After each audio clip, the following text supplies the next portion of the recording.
What's going on YouTube? Craig here from All Tech Together coming at you with another product review. Today I got my best Al Borland impression going on, so that's going to be good. But the product we're looking at today is going to be the Nintendo Switch controller from PowerA. And this is as close as you can get to a Pro controller without paying the Pro controller price.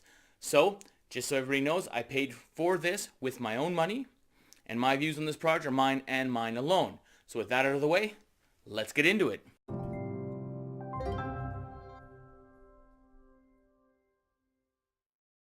So the first thing I'm going to show you here is I have a PowerA Pro controller, and then I also have the Nintendo, let's call it the OG Pro controller. This came right with my, I bought right with my Nintendo Switch the same day.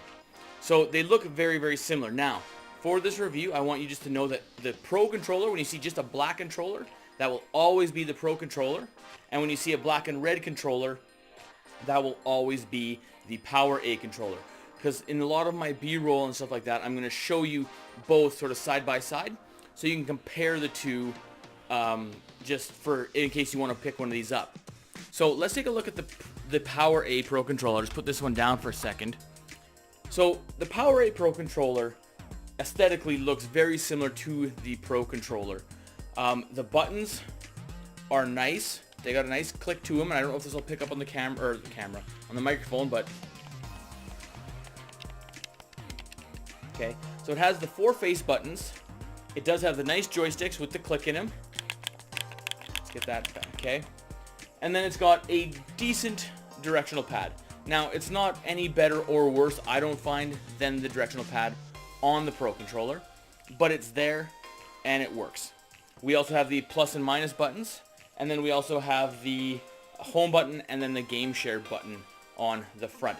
So all the exact same buttons that the Pro controller has.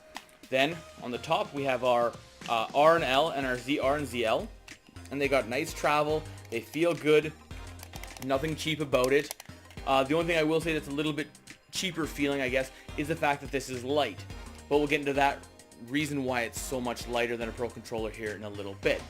Then we run into the gimmick of this Pro controller, and that is on the back here we have a couple buttons, and these buttons can be programmed to any button you want on the controller. So if you want underneath to be jump, you could put it to, let's say, B for jump button.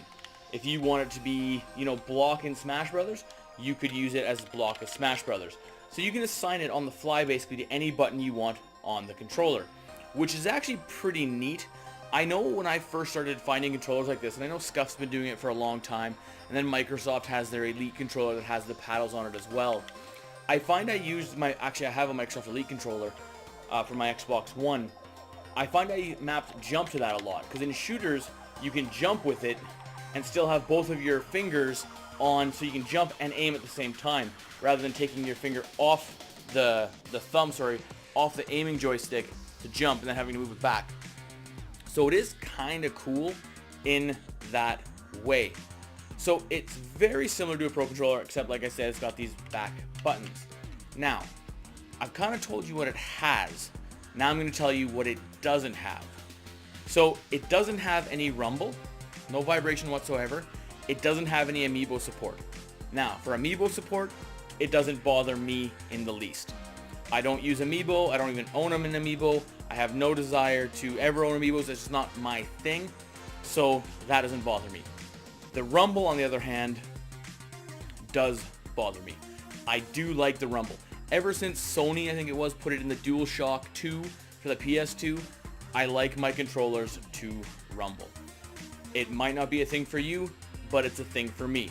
Now, the other thing they stripped out of this is the battery pack. This does take AA batteries, so you gotta have 2 of them. So you need to have a supply of batteries on hand.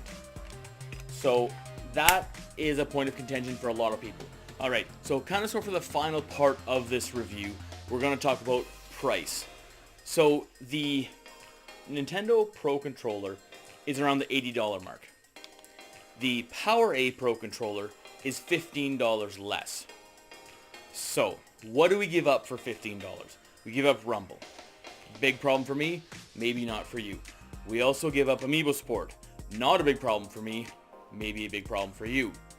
and we give up the rechargeable battery in the back, all for $15. Now, we do gain the couple buttons on the back, which might be sort of your, that might be the selling point for you, and that's super cool. I don't think for $15 that this is worth it. For a $15 savings, if I had a choice, I would go with the Pro Controller all day, every day. Now, if I didn't have a choice, would I recommend the PowerA? 100%. This is as close to the Pro Controller as you can get without shelling out the money for the Pro Controller. It is by far the best third-party Switch controller I've ever used. It is by far better than a set of Joy-Cons. So if you're thinking, you're giving your friend the extra set of Joy-Cons you have to play a game with, you're probably going to win every time because he's going to be, struggling with the Joy-Con controllers. This would definitely be the best one to pick. So with that out of the way, remember, if you have any questions, feel free to hit me up in the comments below. I'd love to hear back from you, as well as hit that subscribe button and that notification bell so you get notified when I do new videos. I got some Kickstarter stuff coming here in the next little bit that I'm super excited for. And yeah, so with that out of the way, guys, I hope you liked this review, and I'll catch you guys in the next one.